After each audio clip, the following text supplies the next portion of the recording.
Now on BBC One, your movie critics are here reviewing The Ring in Grace, Ben, and Joseph's Movie Corner. Hi, I'm Grace. Hi, I'm Ben. Hi, I'm Joseph. Welcome to Grace, Ben, and Joseph's Movie Corner. Enjoy. I'm falling. Tell me why I'm falling.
Oh,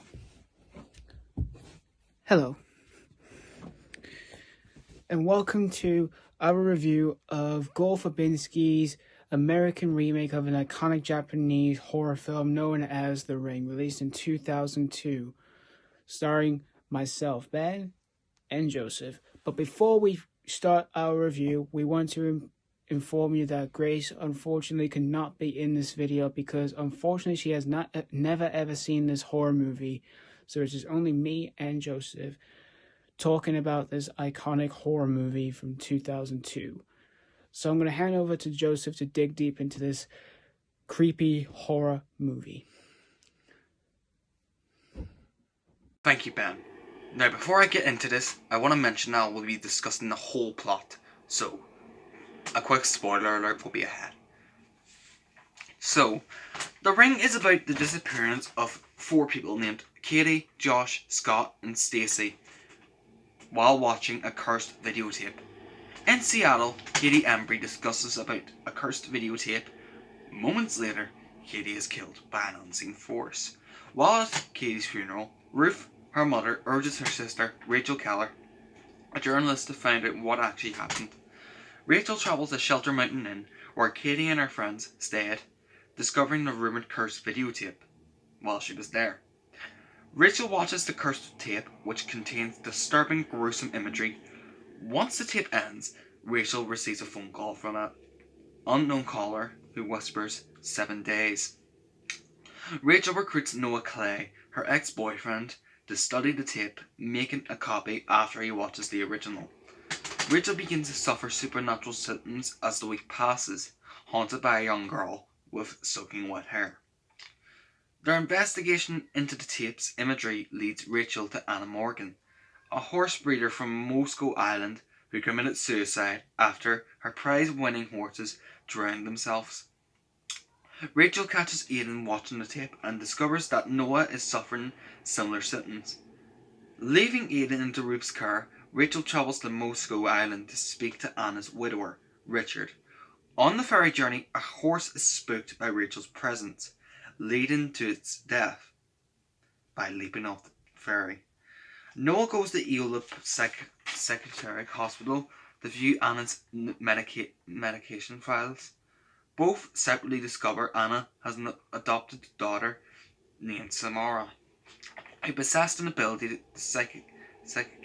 sorry if I can't pronounce this right, psychically mental images onto surfaces and into minds, driving her parents mad. Rachel tries to speak with Richard about Samara, but he denies her assistants. Rachel speaks to Dr. Grasnick, the island's general practitioner, who explains Samara was adopted due to Anna's infertility, recommending them to admit her to Eola, assuming Samara is still there. Rachel sneaks into the Morgan farmhouse, watching a videotape of Samara in a psychotherapy session, who claims she has no control over her abilities.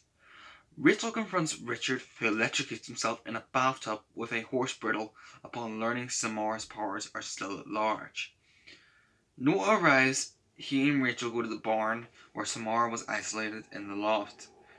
They find a burnt image of a tree which Rachel recognizes from Shelter Mountain. They return to the cabin, locating a stone well hidden under the floorboards, the final image on the tape.